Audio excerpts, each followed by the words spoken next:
Hola Leo, ¿cómo andás? ¿Cómo estás, Andrés? Muy bien, muy bien. Acá en un día de novedades emocionantes. Terribles, terribles, por ser eh, amigables. Sí, sí.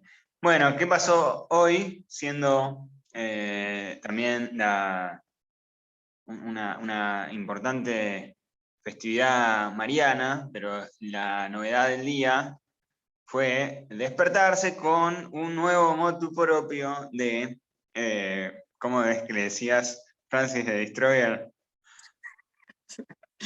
Sí, sí, sí. Pobre, O vuestra humildad. de Humildad. vuestra humildad. Eh, que la verdad que es una cuestión, sí, triste, triste. Eh, yo siempre soy bastante reacio a esos motes y esas cuestiones, pero realmente el apelativo destructor Es muy exacto. parece que hay como voluntad de volverlo realidad. Bueno, sí, tenemos que el Papa Francisco ha abrogado cualquier clase de autorización y privilegio respecto a la misa tradicional de San Pío V. Entonces, enos aquí con que hay una nueva serie de normas que regulan toda la vida de la iglesia con respecto a el rito tradicional. Sí, sí, si ¿Qué me te permite, pareció vos? ¿Cómo te enteraste vos de esto? ¿Cómo fue tu llegada? la sorpresa. Bueno, eh, esto me lo comentaste vos, digamos, porque la verdad es que suelo ver las noticias, digamos, así, digamos, eclesiales, pero justo vos tuviste la desgracia de, de verlo primero y comentármelo. Y después, por un lado lo vi, y por un lado, digamos, la primera reacción fue, bueno, la verdad que es una tragedia. Y sin embargo, tampoco fue una cuestión que me tomó así emocionalmente muy No fuera es muy de... sorprendente, digamos, es algo Exactamente. que ya se venía a venir, habían filtrado una Sí, versión previa. sí, sí, sí. Era una cosa que ya se venía barajando y varias personas ya venían anticipando que iba a ser. Recordemos que hace unas semanas, tal vez unos meses, bueno, la fraternidad de San Pío X fue, perdón, la fraternidad de San Pedro fue expulsada de una Una diócesis en diócesis. Francia, y el obispo que echa a esa orden, que es una orden que es una derivación de la Sociedad de San Pío X, eh, a la cual se le había prometido un obispo que nunca que Roma nunca otorgó, y que tenía como objetivo la preservación de la liturgia del 62, que es la que llamamos en general la misa tridentina, la misa en latín, que es la misma que celebra la Fraternidad San Pío X, que es el movimiento fundado por Lefebvre. Em, ese obispo dijo: ustedes ya van a ver, esto va a salir, diciendo que iba a salir un documento bajo el cual, que iba a poner bajo que iba como a legalizar, digamos, la decisión que él ya había tomado, digamos, ¿no? Que básicamente, a ver, me parece que lo primero que quisiera hacer sería para cualquiera que no esté al tanto, que no haya leído, vamos a ver qué pasó hoy, digamos. Hoy, como vos decías, lamentablemente, trágicamente, en la fiesta justamente de Nuestra Señora del Monte Carmelo, Francisco saca un motu propio que es como si fuera un decreto papal. Bueno, está todo efecto práctico, un decreto papal, y a todo efecto práctico, un decreto papal es ley de la Iglesia, en el cual abroga, según su propio lenguaje, abroga todas las normas anteriores, entre las cuales, y principalmente, se abroga el motu propio de Benedicto, llamado Summorum Pontificum, en el cual el Benedicto hacía dos cosas muy importantes.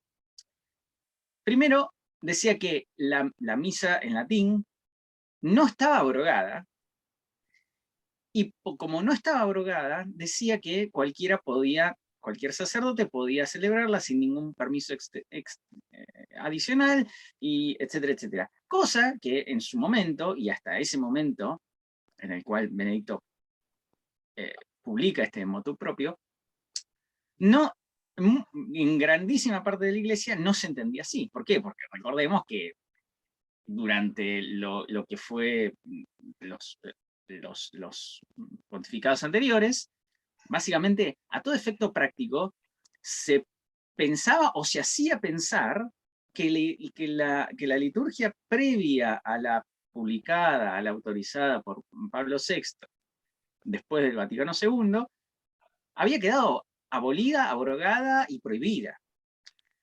Así fue como se trataba. Si bien nunca se dijo nada, porque de hecho Benedicto dice, bueno, esto nunca fue abrogado, Exactamente. se trataba como si lo hubiese sido. Y de hecho, así es como Pablo II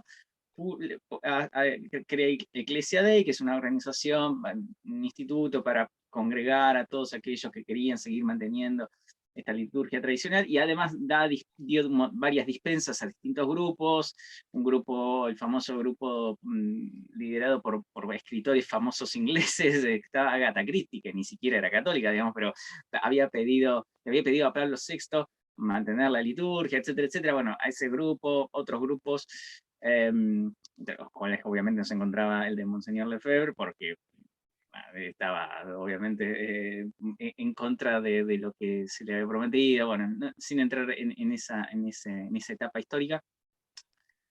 Durante el misal, el nuevo orden de la misa, que así fue como se llama, digamos. El nuevo orden de la misa lo promulga Pablo VI y lo llama así, nuevo orden de la misa. Si eso no es una señal de alerta, no sé qué sería, pero bueno, Pablo VI hace eso. Y desde él hasta Benedicto, hasta el Summorum Pontificum de Benedicto, la misa oficial de la Iglesia, del rito romano, es esa.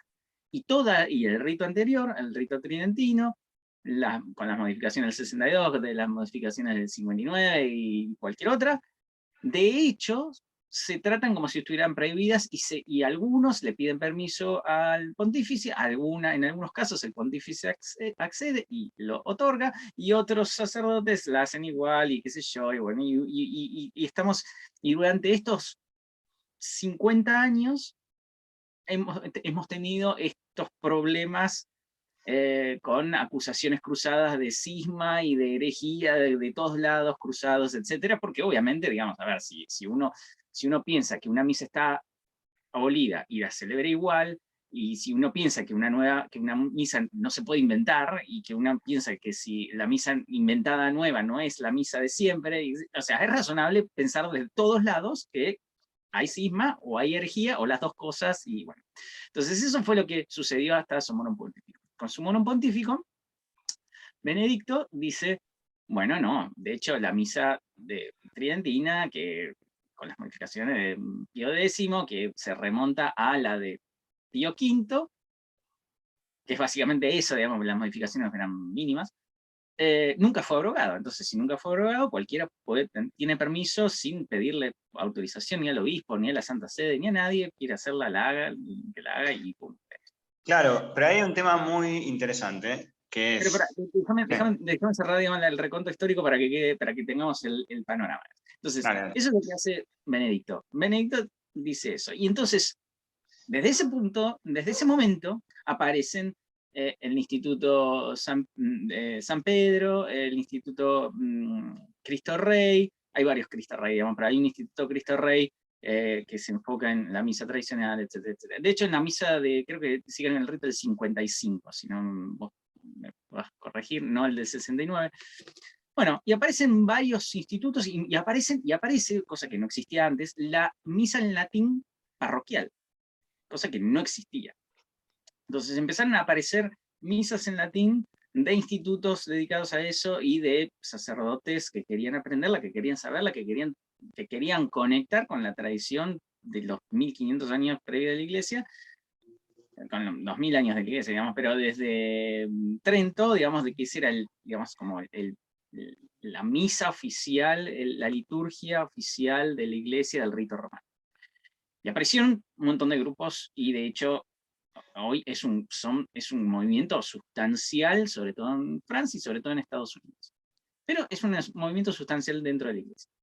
Hoy, Francisco dice, no, la misa, todos los ritos previos al actual, al Novus Ordo, publicado por proclamado por Pablo VI, quedan abrogados. Entonces ahora sí se hace lo que supuestamente había pasado. No, ojo, no dice que estén abrogados, tampoco dice que estén abrogados. A ver... Por eso, por eso, es muy peliagudo la cuestión. Él abroga los documentos y las concesiones de Ecclesia Dei, de Summorum Pontificum, pero ponele, Summorum Pontificum lo que hace es constatar un hecho. Es decir, esto sucedió. Sí. No produce nuevas cosas, Summorum Pontificum. Simplemente constata algo que ya era. Constata algo que ya era, y es que el rito de siempre nunca fue abrogado ni puede serlo, y que por derecho natural, si alguien es ordenado en el rito latino, lo puede hacer, no porque lo diga Summorum Pontificum. Entonces, abolir Summorum Pontificum no puede abolir la realidad subyacente. Y además hay otra cuestión, y es que el rito, según fue proclamado por Pablo VI, no se celebra prácticamente en ningún lugar del mundo. Uno va a la misa, yo voy a misa en cualquier ciudad de acá, y se celebra el rito césaro-albertino, del César Alberto Fernández, con los ritos de el lavado no con agua sino con alcohol, sin el ósculo de la paz, con la cara al pueblo, que es lo que no pedía el Vaticano II, con una iglesia donde arrancaron el sagrario del medio y lo llevaron a un lugar escondido para que no se note el sagrario, digamos.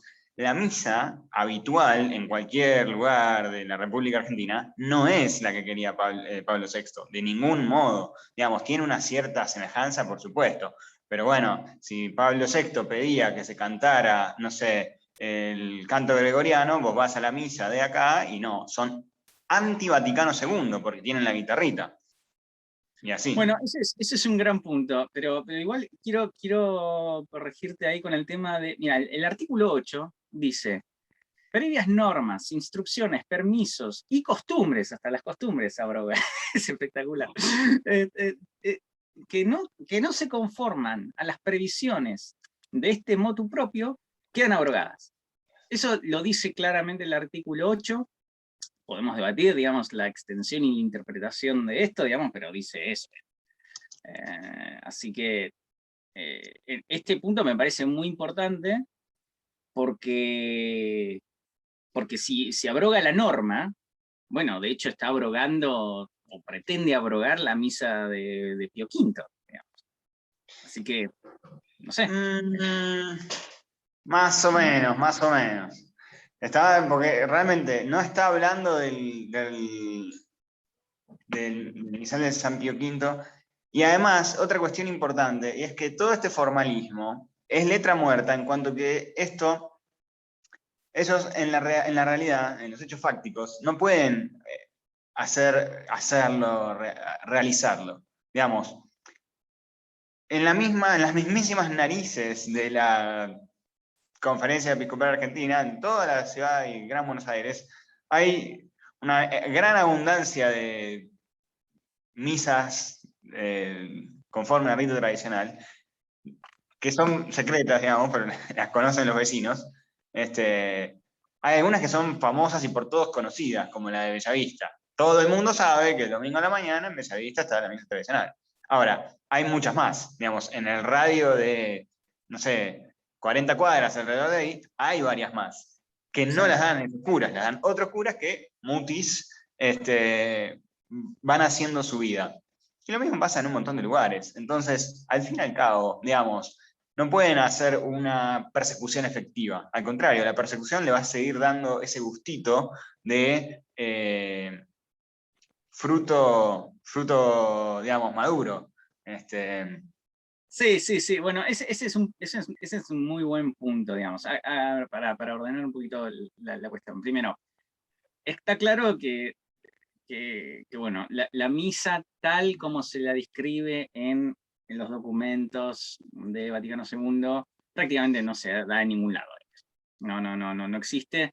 Es guitarra, cuando se dice, se utiliza el vernáculo, cuando se dice que se debe retener el latín, etcétera, etcétera. Digamos. Eso estamos de acuerdo.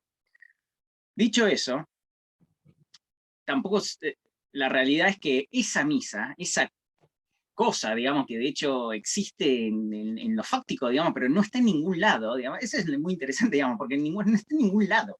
Es decir, en ningún lado está la misa con la guitarra y no sé qué, y el sacerdote que dice más o menos lo que siente en su momento, por distintas cosas, de algunas de las variantes, de las 800 variantes que puede elegir, y etcétera, etcétera. Y algunas de las cosas que no debería poder elegir, pero las hace igual, porque total, esa misa no existe en los libros en ningún lado, pero es la misa que de hecho existe en la realidad de la parroquia de todos lados desde hace 50 años. Es muy interesante que haya sucedido eso. Ahora, lo que es también interesante es que en la letra de la protección de la misa de Pablo VI, de hecho se está protegiendo a la misa esta de facto, que no es la de Pablo VI, pero digamos, es lo que hay. Entonces, ese es un muy buen punto. El segundo punto que me parece muy bueno que decías, es que esto, digamos, a todo efecto práctico, digamos, no cambia nada.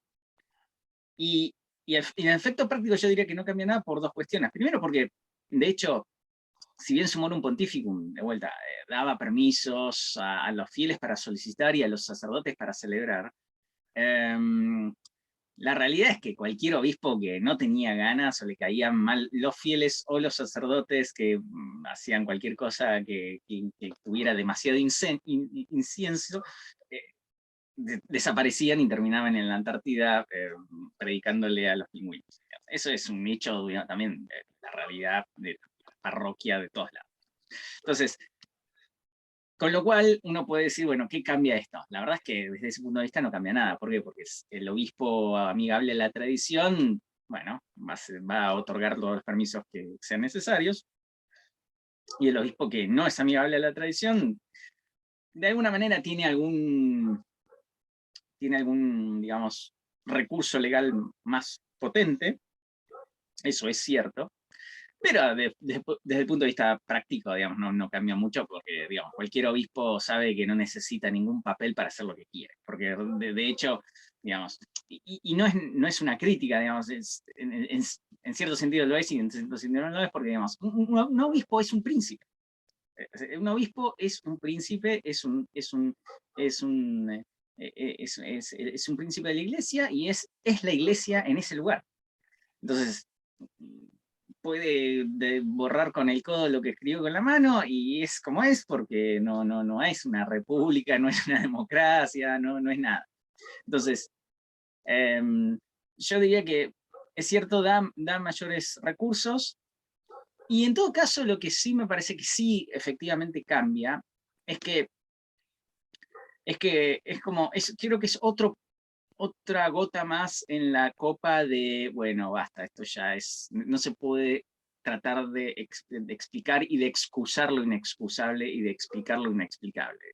Como lo fue antes lo de la Pachamama, como lo fue antes Amor y Letizia, digamos, ya vienen, hay ciertas, creo que de hecho creo que este es el tercer gran hito de este pontificado, los otros dos, Amor y Letizia, en mi opinión, y Pachamama.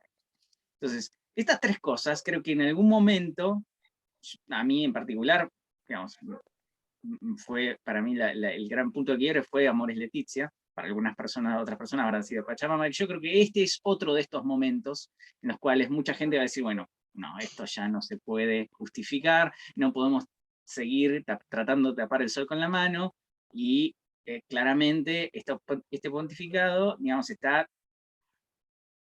quíralo o no, y con las intenciones que pueda tener, porque la verdad es que nada de eso lo sabe Dios, y qué sé yo, digamos, está efectivamente destruyendo, por lo menos en este caso, y en este caso puntual, está efectiva, claramente destruyendo el patrimonio de la tradición de la Iglesia.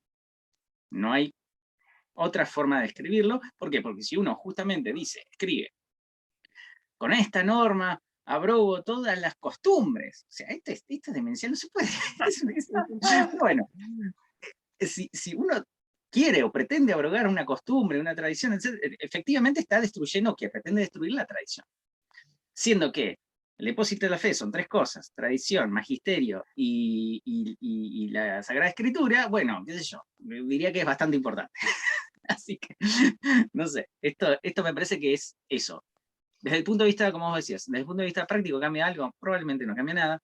Desde el punto de vista, digamos, de qué es la liturgia, qué sé yo, y tampoco, porque lo que decíamos de la misa real que ocurre, y la misa escrita de Pablo VI, al margen de las críticas que se pueden hacer a las dos, digamos, ¿no? Y etcétera. Pero sí me parece que esto es lo que sí logra, y que sí es la realidad de esto, es que es otro de estos momentos así de quiebre en los cuales no se puede tapar el sol con la mano. Coincido en cuanto que es uno de los momentos de quiebre marcados, como la adoración de la Pachamama sobre la tumba de San Pedro, que claramente solamente se pueden entender desde con una visión sobrenatural de las cosas. Y uno dice, ¿cómo puede ser que alguien que dedicó su vida al Evangelio haga una adoración de un ídolo en la iglesia, en la basílica principal de la cristiandad? Pero al fin y al cabo, no hace falta hacerse todas esas preguntas. Al fin y al cabo es cuestión de confiar en Dios y permanecer uno fiel a Cristo y al mensaje de Cristo, que es simple y profundísimo, es fácil e infinito, es simple y completamente complejo a la vez. Como digo, que es pura simpleza, pero para nosotros es inabarcable. Y si no somos fieles a Cristo, nos vamos a confundir como se confunde la mayoría. Pero también yo creo que una de las cosas que decía Cristo, obviamente, es que por los frutos los vamos a reconocer. Yo acá estoy, actualmente, estoy filmando desde la ciudad de San Juan, ¿no es cierto? Una diócesis donde vino un obispo destructor, un destroyer, y bueno, por los frutos se reconoce al árbol, ¿no es cierto? Fíjate cómo me comentaban la otra vez, hay 4 grupos tradicionales, más o menos, creo, si no me equivoco, que durante la pandemia explotaron de gente. O sea, hay tanta gente que no dan abasto, desesperados por conseguir lugares de reunión, porque llena de gente. Y, digamos, los adoradores de la Pachamama cada vez son menos. De una forma que vos decís, y bueno, lógico, se ve también en la cantidad de sacerdotes en esta diócesis, que más del 50% de los que hoy son sacerdotes nacidos en esta diócesis ejercen su ministerio afuera, porque simplemente los expulsan. Y bueno, y los pocos que tienen tampoco los pueden dominar. Por ejemplo, la semana pasada uno saltó diciendo que se pasaba a la iglesia anglicana porque se quería casar. Y bueno, digamos, el último que apague la luz, porque si en vez de creer en Cristo creen en la Pachamama, y si en vez de creer en el matrimonio creen en Amoris Laetitia, y si en vez de, digamos, es una especie de círculo vicioso donde entran en la autodestrucción. Es como, no sé, el drogadicto, que lo único que puede hacer es darse hasta que un día queda rígido, tendido y no se levanta más. Y además, digamos, toda esta desesperación por destruir ya está en una situación de no retorno, porque aparte veía las estadísticas en Francia, la iglesia de la Pachamama, digamos, no, es una sola iglesia, ¿no es cierto? Pero el grupo de los Pachamamas tienen sacerdotes de edad promedio de 70, creo que era 74 años. Y el movimiento tradicional tiene sacerdotes de edad promedio en los 40. Entonces, obviamente, digamos, ¿quién va a sobrevivir? Digamos, ¿dónde van los jóvenes? No es magia que los jóvenes vayan a donde no se adora a la Pachamama. Es, digamos, lógico. Si sos cristiano, no adorás a la Pachamama. Si sos cristiano, elegís casarte y tener hijos y no que te insulten por multiplicarte como conejos. Digamos, vos podés castigar un poco, pero si vos castigás, y bueno, la gente va a darse cuenta y va a tomar las decisiones lógicas. Obviamente, uno astuto como serpiente y manso como paloma. No vamos a hacer una especie de rebelión o revolución armada ni nada así, digamos. Pero sí, los que hoy manejan el poder van a rendir cuentas de lo que hicieron con su poder. Y si heredaron una diócesis grande y expulsaron al 50% de sus sacerdotes y echaron a la gente para que se vaya con los evangélicos, bueno, van a tener que dar muchas explicaciones más adelante. Y no va a tener, no le van a poder decir, ay, bueno, pero esa era la moda, no quería parecer que yo era uno demasiado de derecha. Rígido. Claro, unos rígidos. Bueno, Rígidos. macho, a ver. Bueno, Lo que pasa es que para escaparle a la rigidez, son unos flácidos. Están ahí con con panzas ondeando como bandera, ¿viste? Como si fueran velas. Y están ahí, digamos, sin laburar, muy tranquilos, buscando que vuelva la cuarentena para no tener que dar misa, digamos. O sea, ¿qué haces en tu vida, al fin y al cabo?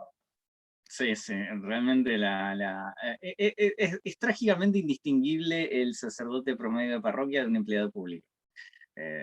Hace lo mismo, come los mismos bizcochitos, engorda de la misma manera y toma mate, y no hace nada. Y eso lo hemos visto trágicamente en la mayoría de las parroquias durante este tiempo de pandemia, que más o menos ya ha terminado.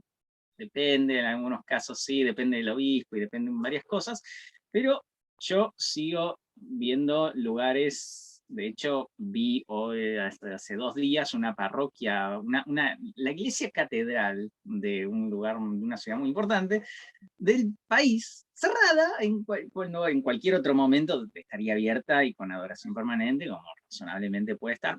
Se puede discutir si, bueno, puede no estar abierta todo el tiempo, sí, bueno, pero usos y costumbres, etcétera, etcétera. Pero, y además de eso, obviamente está bajo la decisión arbitraria, no necesariamente mala, pero sí totalmente arbitraria del obispo, porque de vuelta, es un príncipe y hace lo que quiere, y es como es.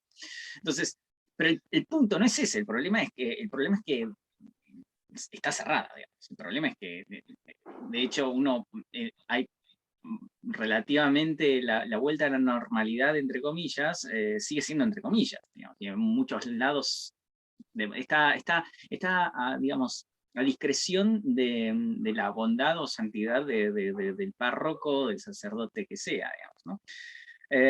Y coincido totalmente con vos en esto digamos, van a tener que dar excusas, no sé qué excusas van a dar, digamos, van a tener que dar cuentas de todo esto.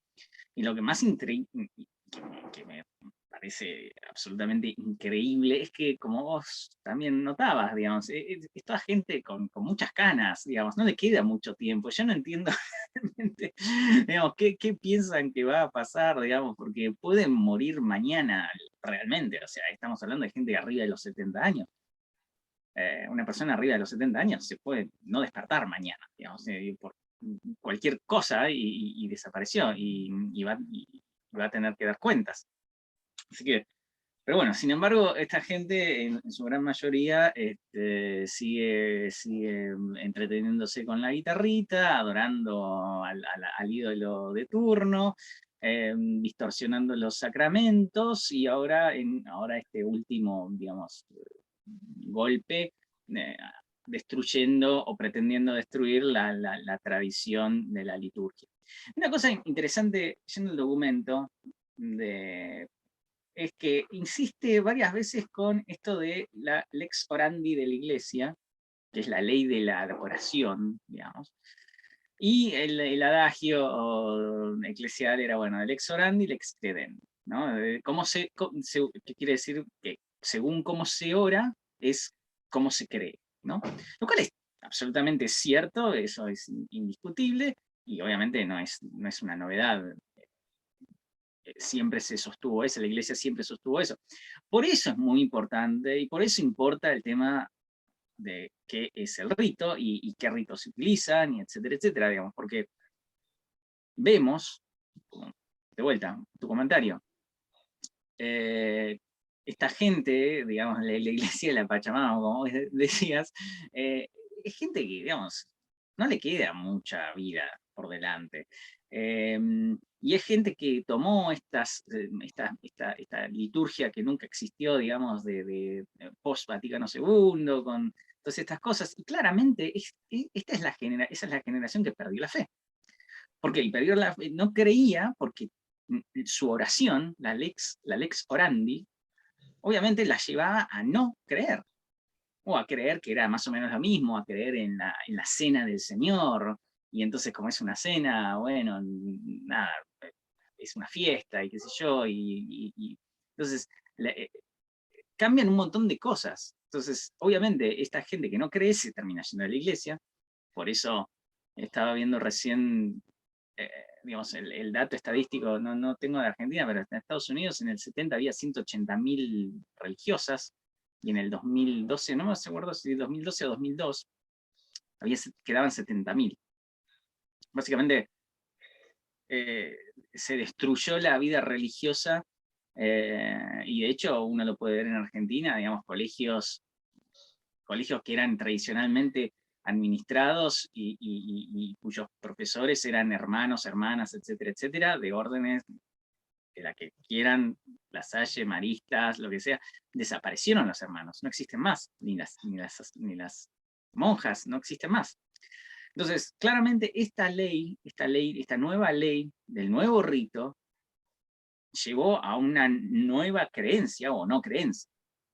Es que evidentemente el experimento no funcionó. O sea, ¿por qué? Es como decía San Pablo eso de dar cosas contra el aguijón. O sea, yo no entiendo qué otra evidencia están esperando, digamos, porque honestamente, no, obviamente esto no es por romantizar 1940, porque también había problemas en la iglesia antes del cambio litúrgico, digamos, y el cambio litúrgico fue firmado puño y letra por gente que no había estado en esa iglesia. Simplemente, el cambio litúrgico lo que hizo fue, el cambio con todo, ¿no? Litúrgico, cultural, incluso de creencias, lo único que hizo fue acelerar profundamente, o sea, pararse sobre el acelerador en la destrucción de la iglesia.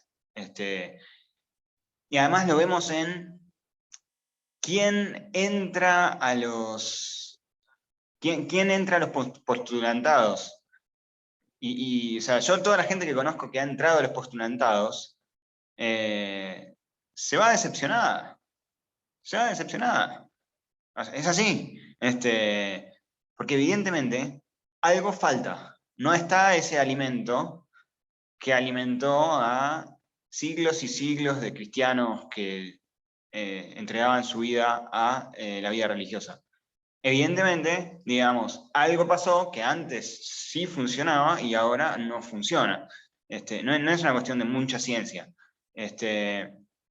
Pero hay una especie de obsesión por decir, no, hay que destruir cuanto más desconstruyamos todo, y no, ¿viste? Bueno, realmente, esta es la, digamos, es la iglesia posmoderna, digamos. Es la deconstrucción por la deconstrucción misma, y entonces nada es como debería, nada debería ser, porque todo es simplemente, y todo fluye, y todo cambia, y todo tiene que seguir cambiando, y va a cambiar, y no puede quedar nada de lo que era. Y por eso también vuelvo a un punto que mencionabas antes, o sea, ¿quiénes son los que quedan hoy en la iglesia? Y quedan las órdenes, movimientos, grupos más o menos tradicionales. Y no estamos hablando ni siquiera de muchos grupos que ni siquiera son realmente que te celebran en latín, y nada muy, muy sofisticado, digamos. Hay gente, simplemente con que sean un poquito más reverentes ya se llena de gente, simplemente con que el sacerdote no hace stand-up en la homilía ya se llena de gente, y eso ya es obviamente un signo muy claro de, uno, cuál es el déficit, qué es lo que la gente busca y necesita, y tres, qué es lo que está dando o no dando la iglesia.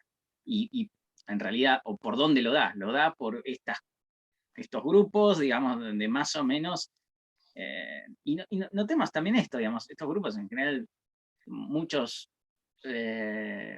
justamente nacidos después de Vaticano II, donde algún sacerdote por ahí tenía alguna sensibilidad un poco más racional, bueno, de tratar de mantener una compostura lógica mínima ante el sacrificio de la misa, ante estar ante el Rey de Reyes, y entonces, bueno, eso lo llevaba a cierto pudor y cierta religiosidad bien entendida, de vuelta en lo litúrgico y un montón de otras cosas.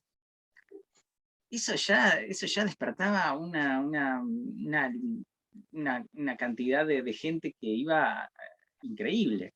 Y de vuelta, no estamos hablando de grupos ultramontanos y súper recontra tradicionalistas que mantenían los ritos del 1950. No, nada.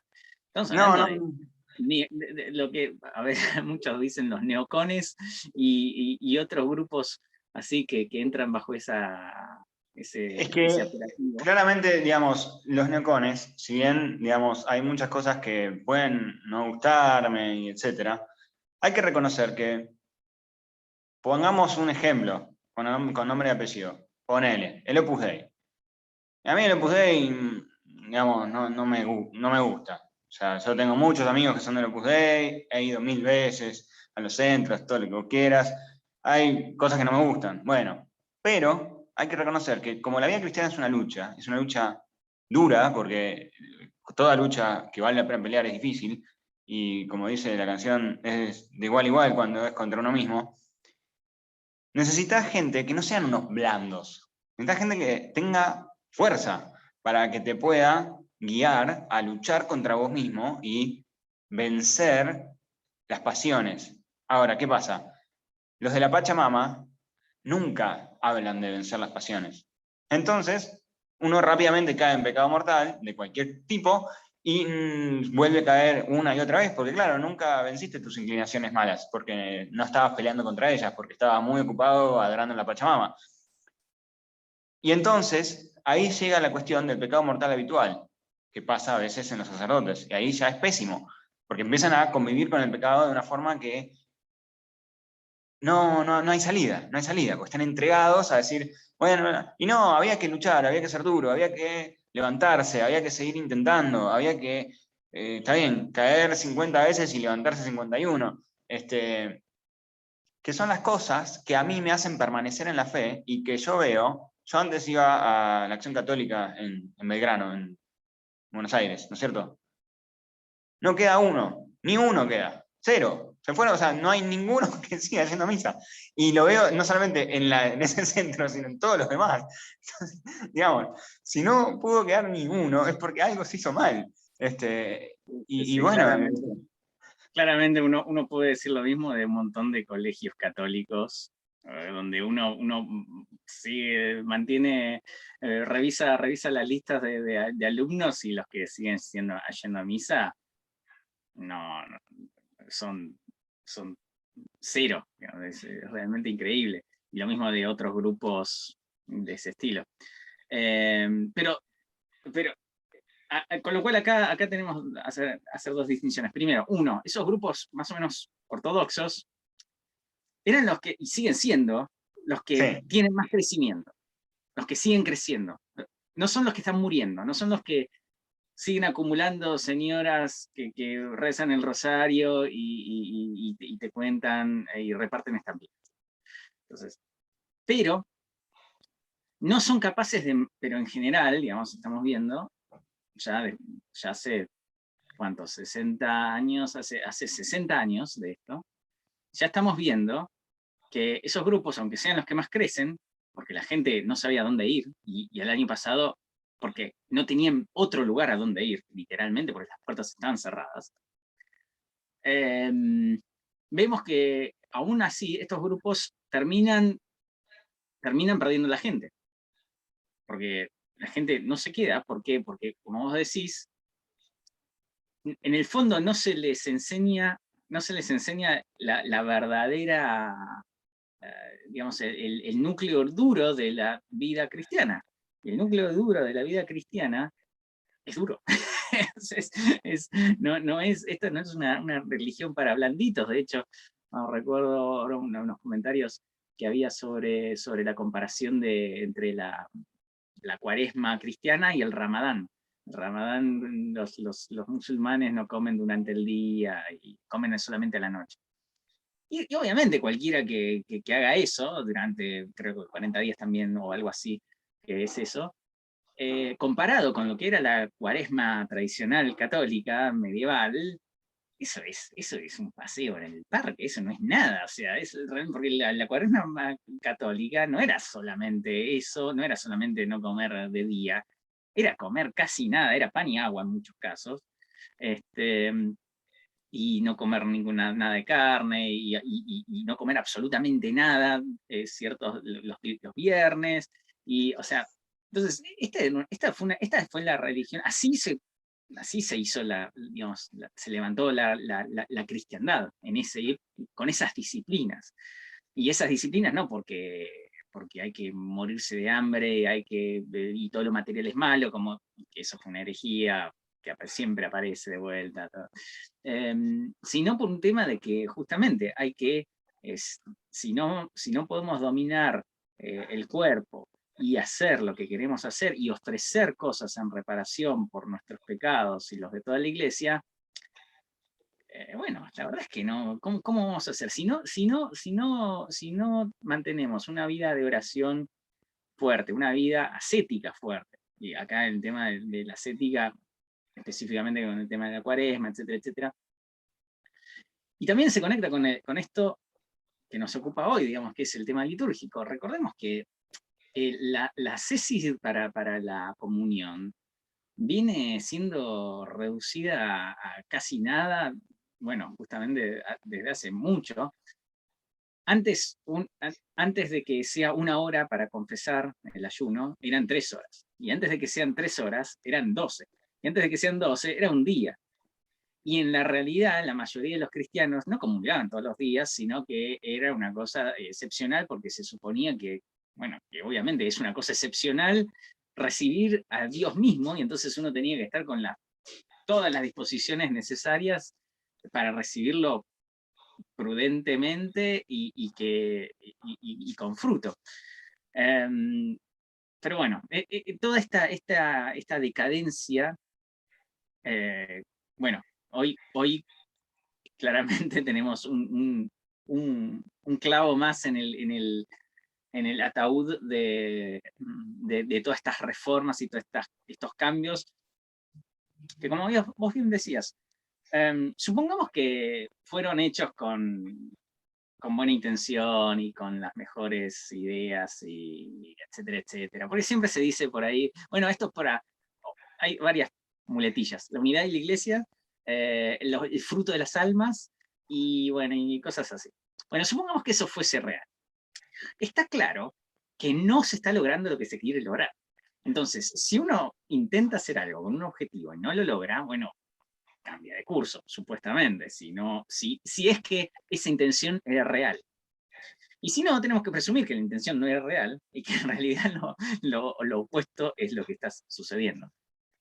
Eso, Sí, obviamente. ahora una cuestión. Hay un adagio que está de moda en internet que dice que no hay que asignar a la malicia lo que adecuadamente puede asignarse a la incompetencia.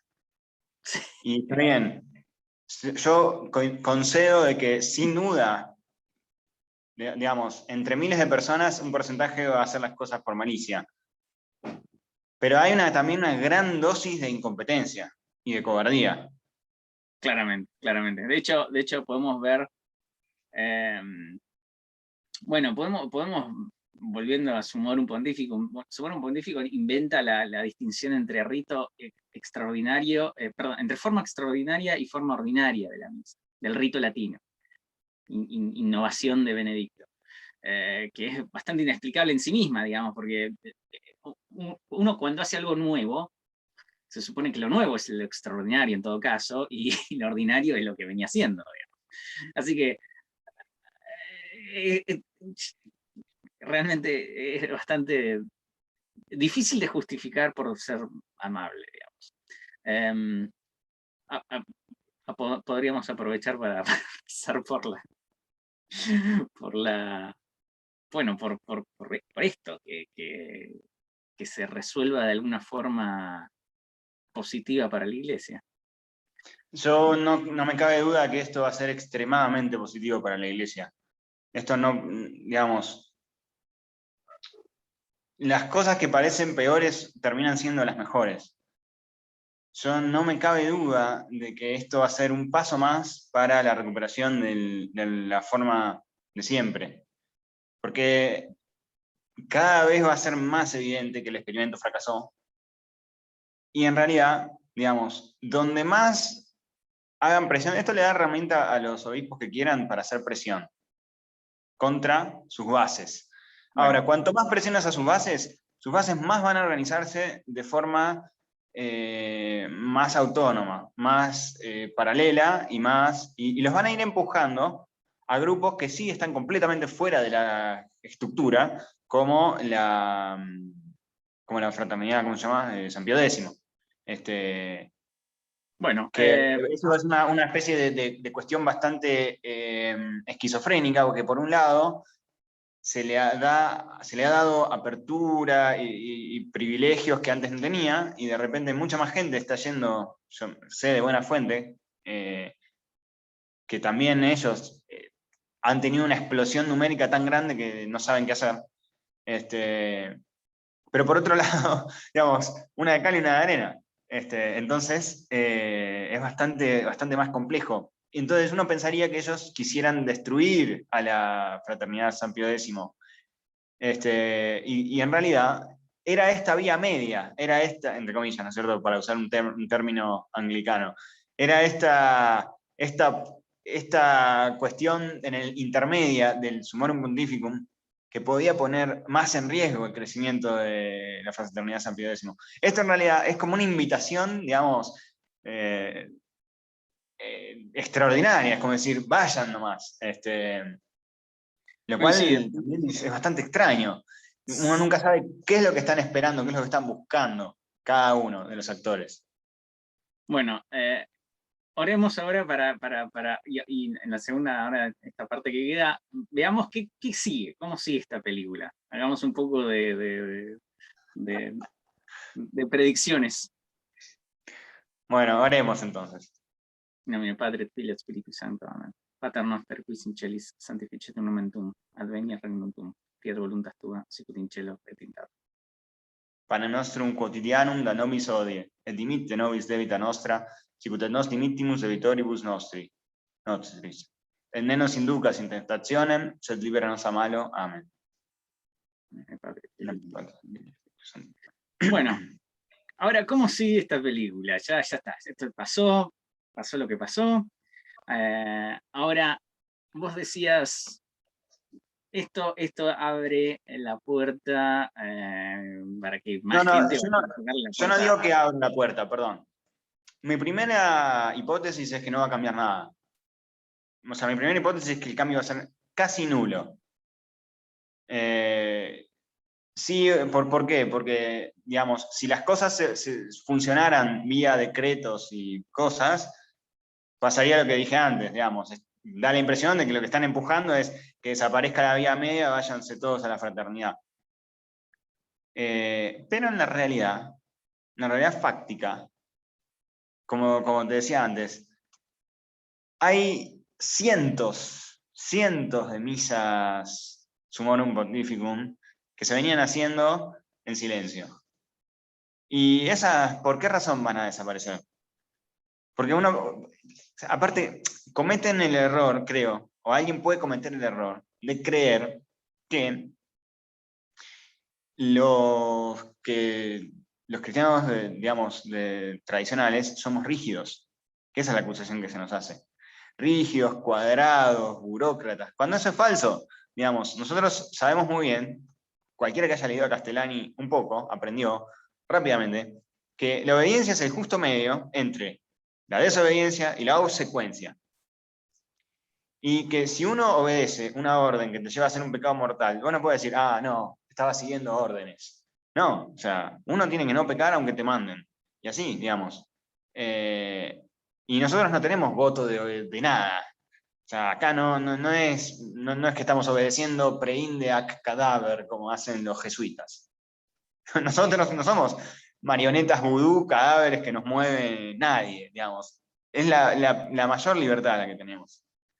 De buscar a Dios y buscar la gracia de Dios.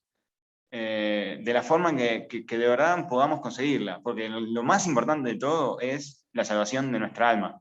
Entonces, sería una locura, me parece, o no, más que una locura, es una total falta de diagnóstico, creer que con un papelito, digamos, todos vamos a decir, sí, bueno, digamos, ¿quién le dijo sí, bueno al César cuando dijeron prohibidas las misas?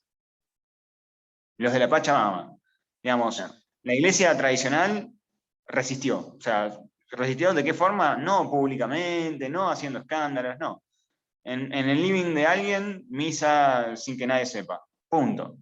Menos los obispos, que son los primeros en entregarte a las autoridades. Bueno, coincido en general con tu punto. Sí, lo que creo es que también va a haber, ¿dónde puede haber realmente alguna novedad, digamos? Coincido en general que esto, a todo efecto práctico, no tiene mayor impacto. Pero sí creo que sí va a haber un porcentaje de impacto, que claramente es al cual esto está dirigido, que es al del obispo más o menos tradicional, más o menos amigable a la tradición y que más o menos le cae bien el olor a incienso por la mañana, pero que es un débil, es un cobarde y que no puede, digamos, que ante la solicitud de un sacerdote que es lo que dice este documento, digamos, que todas las misas en latín ahora tienen que ser solicitadas al obispo, y que además el obispo tiene que, depende cómo se haga, digamos, pero tiene que pasar ese pedido a Roma, etcétera, etcétera. Ese obispo, por las dudas, porque además no quiere quedarse sin la casa parroquial y el autito y no sé qué, y ya está viejo y se va a jubilar y un montón de cosas humanas que obviamente piensan y trágicamente piensan, porque esas son las acciones que vienen realizando. Esos son los obispos que claramente van a entregar a sus sacerdotes tradicionales, van a tratar de pasar desapercibidos, van a tratar de que, como siguen haciendo, como siempre hicieron, de que no haya olas, de que no pase nada, de que nadie les toque la diócesis, y de que si nos mandan a algún lado, sea algún lugar mejorcito y no peor. Y entonces esos van a ser los obispos a los cuales claramente esto está dirigido. Después, el obispo antitradicional, bueno, tiene una herramienta más fuerte para perseguir, pero no creo que cambie mucho, como vos bien decías, porque, digamos, ya lo hacían, de hecho, ya era la persecución por otros medios. Y el obispo que sí realmente es tradicional, bueno, ese obispo, bueno, mirará para otro lado, no se enterará, pedirá que nadie le diga nada, y de que nadie le cuente de que está sucediendo nada, y etcétera, etcétera. Y entonces la cosa continúe como sucedía. El tema, y esto nos va a revelar, si esto es así, si esta descripción de estos tres grupos es correcta, va a ser interesante ver qué porcentajes, digamos, ¿no? porque ahí vamos a ver realmente, bueno, cuánto, si en una diócesis está todo como estaba antes, bueno, quiere decir que, no, que había malos y había buenos, pero no había cobardes. Y si en una diócesis vemos que cambian mucho las cosas, quiere decir que además de buenos y malos, había muchos cobardes que ahora eh, han, han preferido abdicar de su responsabilidad ante Dios para quedar bien con... Te falta una categoría, me parece. A La ver, cuarta categoría es semejante a la de un obispo que conozco, cuya familia es conocida en zona oeste de la provincia de Buenos Aires, aunque ejerce medio lejos de allá, que son los que gustosamente entregarán en una bandeja de plata las cabezas de los tradicionalistas. sí. Bueno, eso, claro, claro, es verdad. Hay mucho, no solamente hay cobardes, sino que hay malos disfrazados de buenos. Exactamente. Correcto, correcto, tenés razón. Faltaba ese grupo. Sí, sí. De esos que No, no, esperá. cierran. Pero hay buenos, hay buenos. No, También no, hay por que ser supuesto, digo, agradecido, es hay que ser bueno. muy agradecido con los pocos obispos y los muchos sacerdotes que de verdad se la juegan. Muchos se la juegan en el silencio. Es muy fácil también jugársela en voz alta.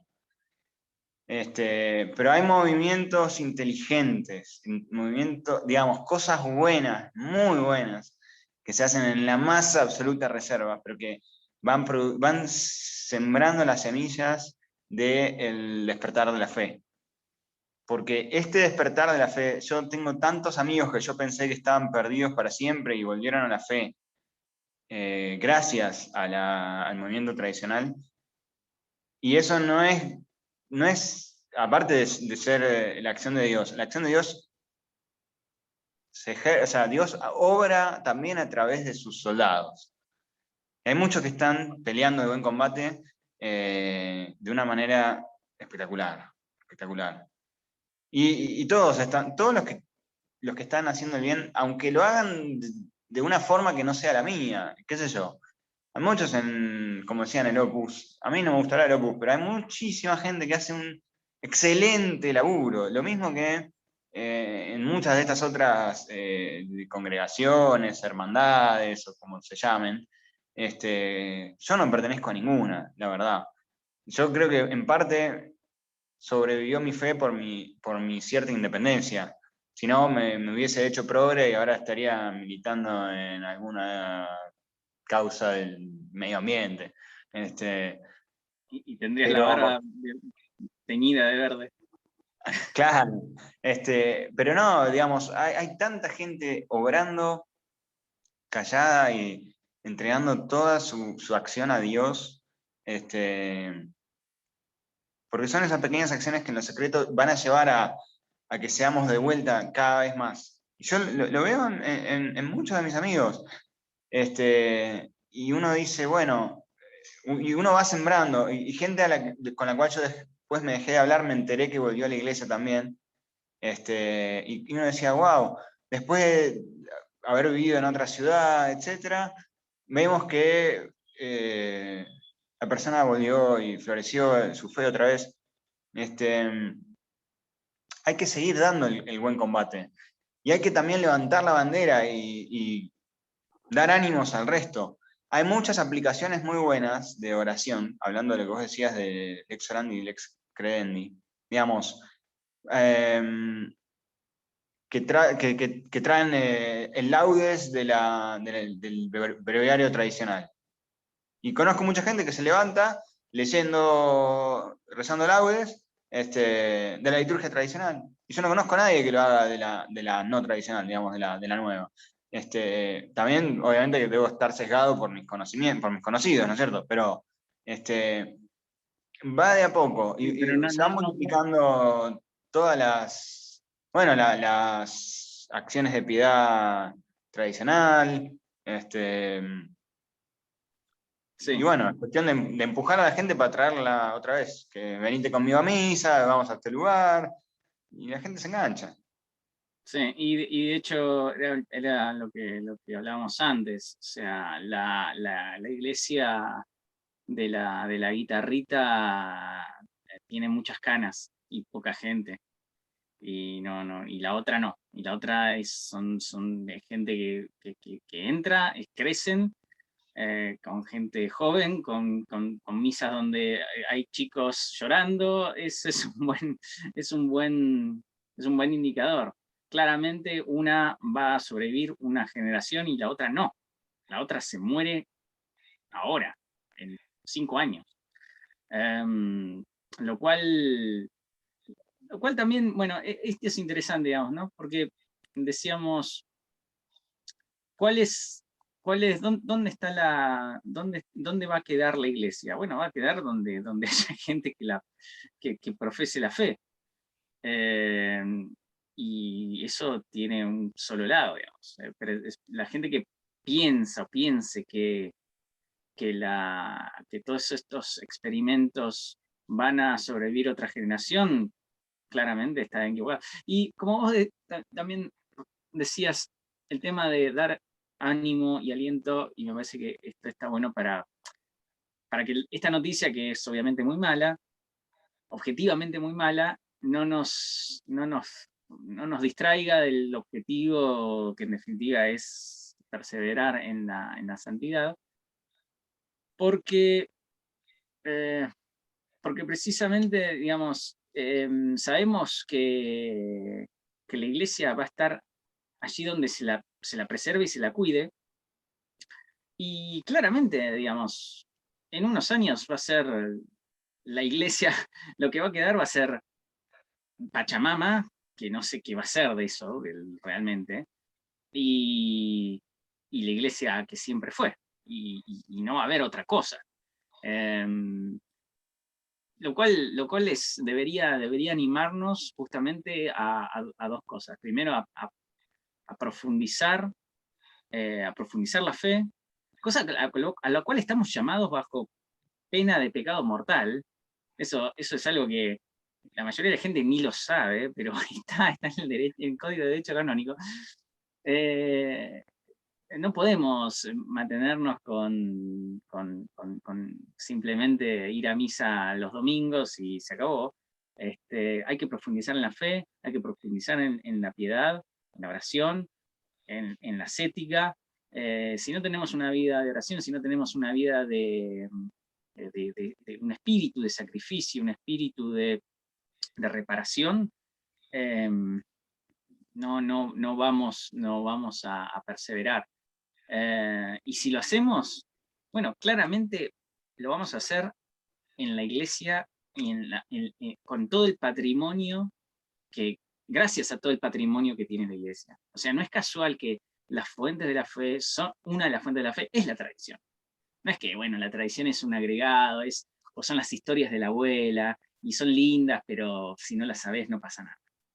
Es muy importante, y de hecho, se puede argumentar, y creo que es muy razonable, que la tradición es el punto principal de todas, también de la Biblia y del Magisterio. ¿Por qué? Porque la Biblia es una colección de libros que se fueron acumulando durante toda la historia de la Iglesia, cuando la Iglesia era Israel, en el Antiguo Testamento, y cuando la Iglesia fue la Iglesia Católica, después de Cristo, y fue seleccionada por la Iglesia en un acto magisterial, y ese magisterio a su vez está embuido y refuerza toda la tradición de la iglesia. A ver, lo dice la Biblia misma sobre muchos de los milagros de Cristo, que la mayoría no están registrados y se hicieron muchas otras cosas que no están en estos libros, pero son parte del patrimonio.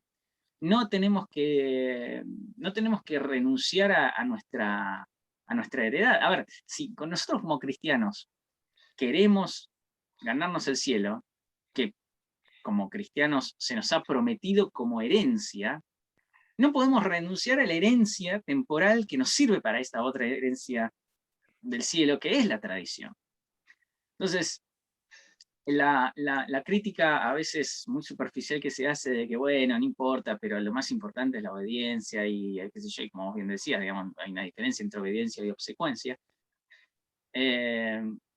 Y eso, digamos, sopesándolo contra la herencia que tenemos, que debemos reclamar, que no podemos dejar, Porque además, la herencia tampoco es nuestra, tampoco es para nosotros, será para nuestros hijos. Si nosotros no podemos mantener esto, no lo estamos perdiendo nosotros solamente, sino que se lo estamos quitando a los próximos cristianos. Entonces, creo que tenemos que mantener ese foco con esperanza, sabiendo que hoy leía un comentario que decía que, bueno, quienes vivieron la crisis arriana, mucha gente vivió, nació y murió de viejo sin que eso se haya resuelto. Y entonces, obviamente, esa gente vivía en un estado, en una iglesia muy confundida, donde no sabía si Cristo era Dios. O sea, realmente el nivel de confusión máximo. Nosotros no tenemos este problema, digamos, porque estas confusiones son crasas, son obvias, hay que leer 2 páginas de cualquier catecismo para darse cuenta de que lo que está bien y lo que está mal está mal. Entonces, tenemos esa ventaja.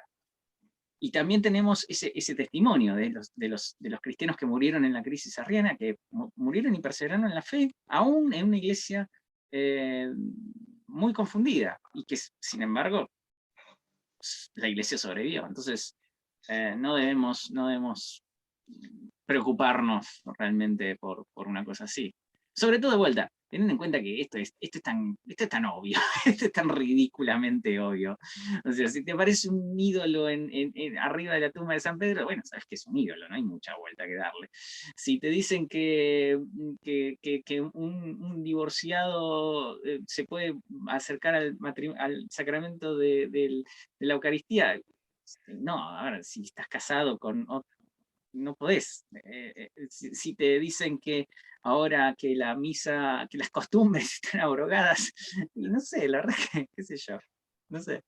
Eh, eh, eh, bueno, sabemos No, es que... que aparte también, digamos, antes uno podía pensar, digamos, una gran herejía, o sea, una herejía exitosa, cambiaba un pequeño detallecito, le agregaba una iota a la palabra del credo para decir que es de igual o semejante naturaleza del Padre. Nadie entendía nada y no se daban cuenta y era algo que la gente no lo veía. Entonces, por eso, todavía al día de hoy sigue habiendo gente que le agregó la I y sigue diciendo el credo de una forma casi igual, pero no igual. Entonces, bueno, en Georgia y en Armenia están separados. Perfecto. Ahora, en cambio, cuando haces una payasada total, eso no dura nada. O sea, ¿cuánto puede durar?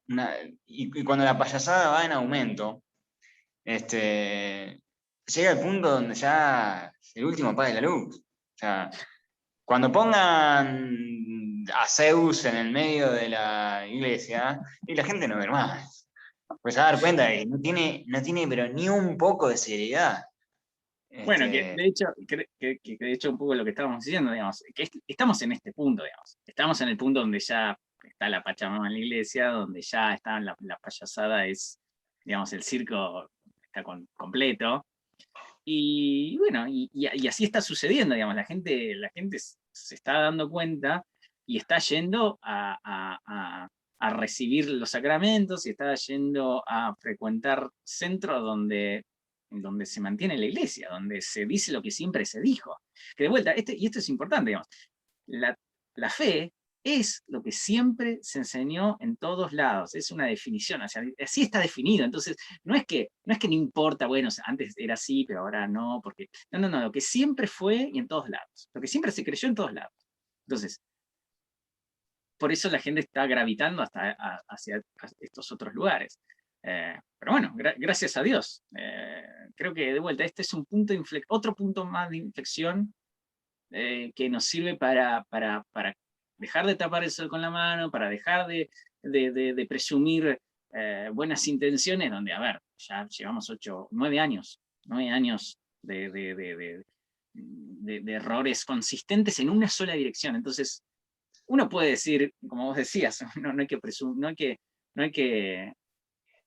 que digamos, presumir maldad donde se puede presumir estupidez. Pero si fuese estupidez, uno tendría errores de todo tipo, en un sentido y en otro, digamos, habría una curva más o menos normal de distribución de errores, y no todos en un solo lugar, en una misma dirección, y yendo siempre contra un mismo grupo. Siempre son los rígidos tradicionalistas, o sea, alguna vez hubo un documento más o menos parecido condenando las misas con globos y los sacerdotes que celebran o pretenden celebrar matrimonios con personas del mismo sexo y toda serie de aberraciones que están sucediendo. No. Entonces, pongamos las Fuera de cosas. joda, a mí me pasó, yo estaba rezando con mi novia el rosario en una catedral en una ciudad argentina de cuyo nombre no quiero acordarme, y estábamos ahí, digamos, donde está secuestrado Cristo, en la capilla escondida para que nadie vea que existe un sagrario, rezando el rosario, y nos echaron porque iba a suceder una ceremonia. Y era, justamente, una bendición de unas segundas nupcias, donde entró la segunda esposa vestida de novia y el segundo esposo vestido de traje, y hicieron una bendición, entre comillas. Pero no tiene más sentido. Realmente esto no da para más, y hay que rezar mucho, hay que hacer penitencia, hay que rezar y acompañar a los buenos sacerdotes, que son muchos, porque si no realmente vamos a estar abandonando nuestra tarea, nuestra labor. Bueno, Y además una cuestión muy importante, perdón, que quería sí, agregar, sí. es que lo que vos decías sobre los errores, tendría que haber una distribución normal de errores. Digamos, si alguien hace las cosas malas, las hace mal todo el tiempo. Una cuestión que ellos deberían haberse dado cuenta, creo yo. Hay una frase que solía decirse en el arzobispado de Buenos Aires, que es del mismísimo Papa Francisco, que él decía: el tiempo es superior al espacio. Y está en uno de sus documentos, unos extensos documentos, pero no lo explica como lo explicaban acá.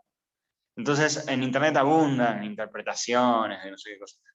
Se refiere a que, ¿qué significa el tiempo superior al espacio? Que más que ocupar puestos y ganar territorio, lo que importa es una estrategia a largo plazo. ¿Pero qué pasa? El equipo de la Pachamama, hay dos equipos, por así decir. Está el equipo Pachamama y el equipo Tradición. Bueno, el equipo Pachamama ocupa el espacio, pero nosotros tenemos el tiempo. Es lo mismo que decía San Atanasio. Exacto. Ellos tienen las iglesias y nosotros tenemos la fe. Entonces ellos pueden tener todo el espacio que quieran, pero nosotros tenemos 2000 años de tiempo. Entonces, y tenemos a Dios. Entonces no hace falta, o sea, Cristo y yo mayoría aplastante, dice Chino Brandolino. Este, Sí, sí, sí. Es totalmente. Sí, sí, sí, es verdad. Digamos, y aparte, es increíble que él mismo diga una cosa así, siendo que está en el hospital o salió, no se sabe, digamos, tiene 80 y no sé cuántos años, digamos, mucho tiempo. Si vos pensás que el tiempo es superior al espacio, tendrías que estar bastante preocupado porque no te queda mucho tiempo. Entonces, es bastante, digamos, esquizofrénico ese pensamiento en una persona, digamos, en estas condiciones. Y de vuelta, y no solamente una persona, decimos, hay todo el equipo, como vos decías, el equipo Pachamama, digamos, es un equipo, digamos, viejito, son todas personas que, digamos, no le queda mucho tiempo. Así que si están en el equipo también de la frase de Coelho del tiempo superior al espacio y todas estas cosas así de autoayuda, bueno, no sé, estarían haciendo lo contrario a lo que supuestamente quieren hacer. Por supuesto que esto también viene a cuento de que en realidad es claramente, realmente, a ver, yo no dudo que lo crean, porque obviamente ha sido, esto no es de ahora, como vos decías, no es que la misa tradicional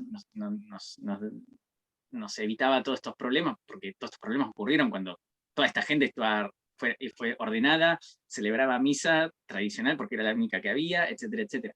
Entonces, esto viene de 200 años de modernismo. No es este es el ápice, el punto, o el clímax del modernismo, pero el modernismo no arrancó hace 60 años. Entonces, claramente hay una estrategia de continuidad en eso. Pero esa estrategia de continuidad se apalancaba en el recurso de todos esos seminaristas que entraban con buenas intenciones, pero no muchas ideas, y que después terminaban siendo idiotas útiles o terminaban sumándose a las filas de esta cosa. Pero eso no está sucediendo más. O sea, entonces, claramente acá tenemos la ventaja, como vos decías. Es que eso es así, digamos. Antes de meterse a un seminario, van a meterse a militar el movimiento ecologista, el movimiento LGBT, el movimiento de la igualdad de no sé qué. Pero claro, aparte, perdón, yo conozco una persona que hizo la carrera de, ¿cómo se llama?, de profesor de teología en el seminario de Devoto. Me decía que, digamos, salían todos ateos, básicamente. Es una especie de fábrica de ateos. Entonces, ¿qué sentido tiene?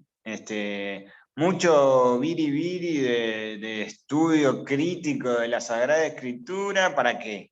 ¿Qué conseguiste, al fin y al cabo? Nada, o sea, así que bueno, digamos, si no entra nadie y van muriendo, bueno, cuestión lógica, biología básica. Sí, sí, sí.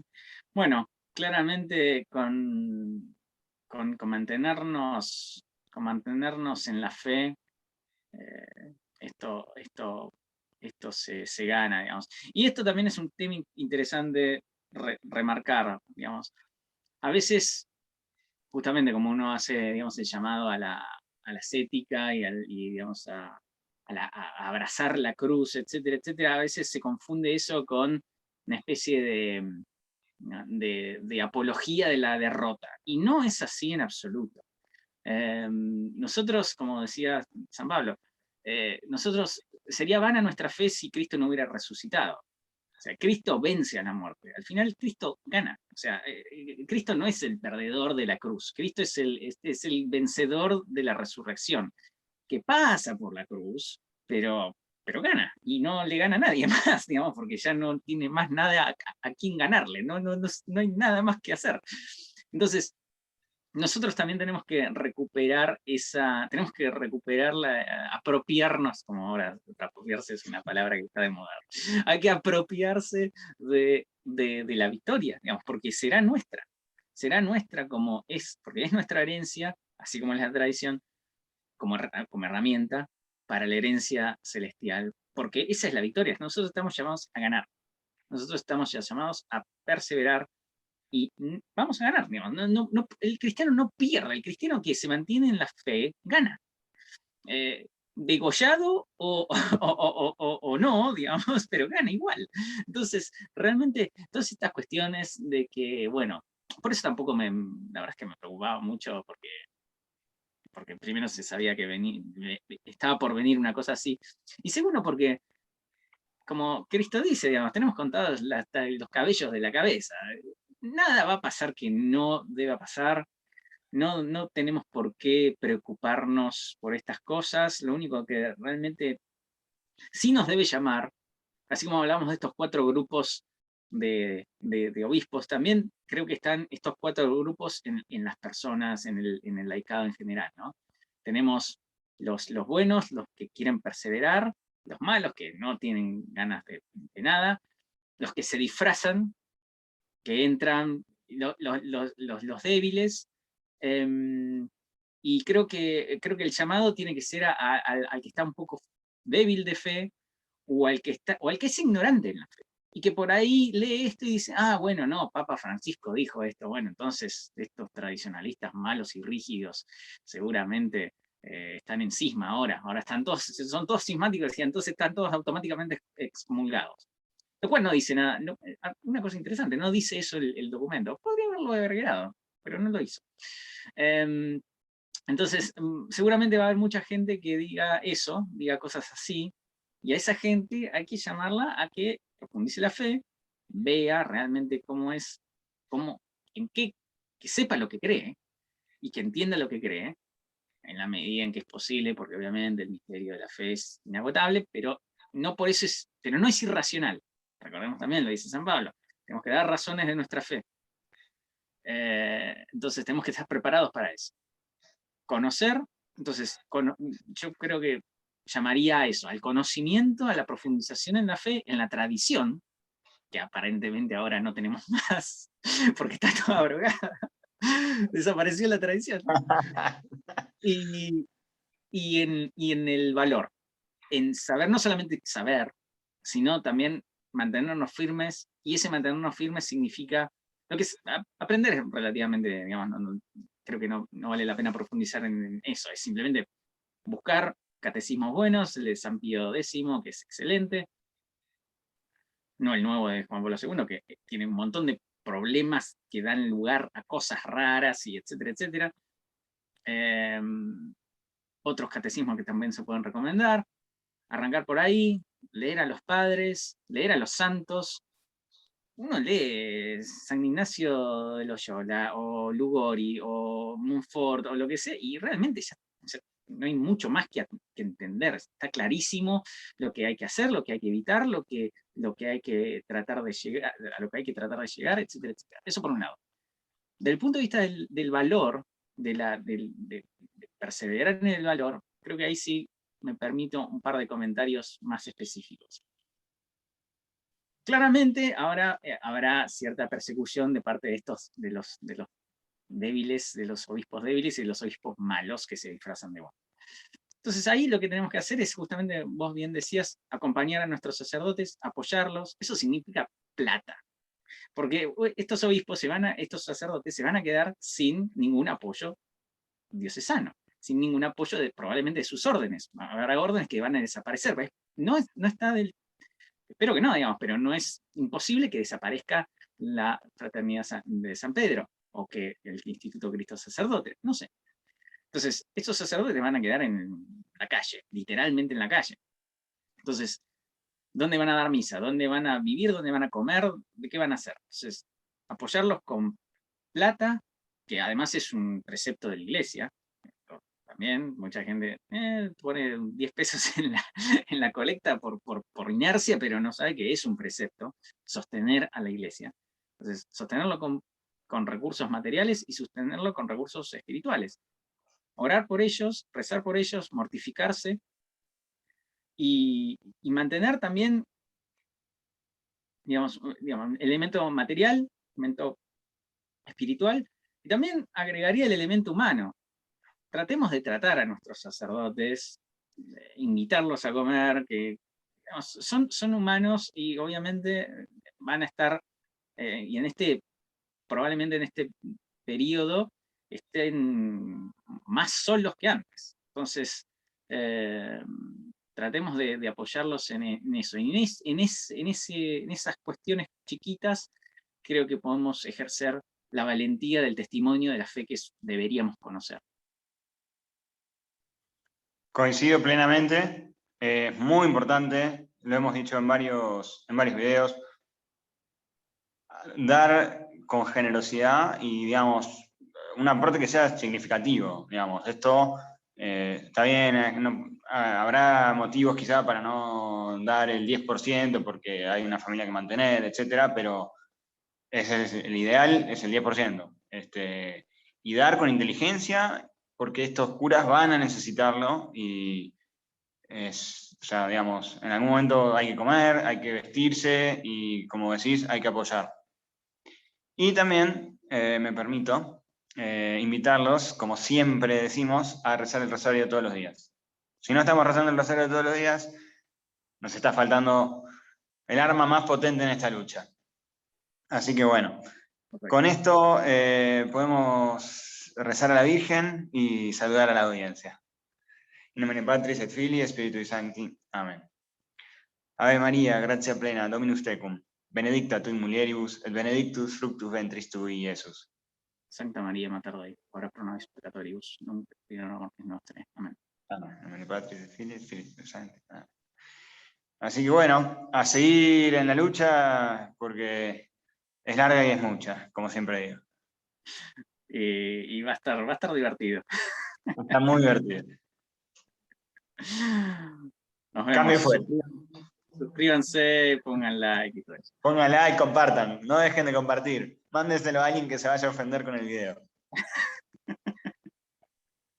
Adiós.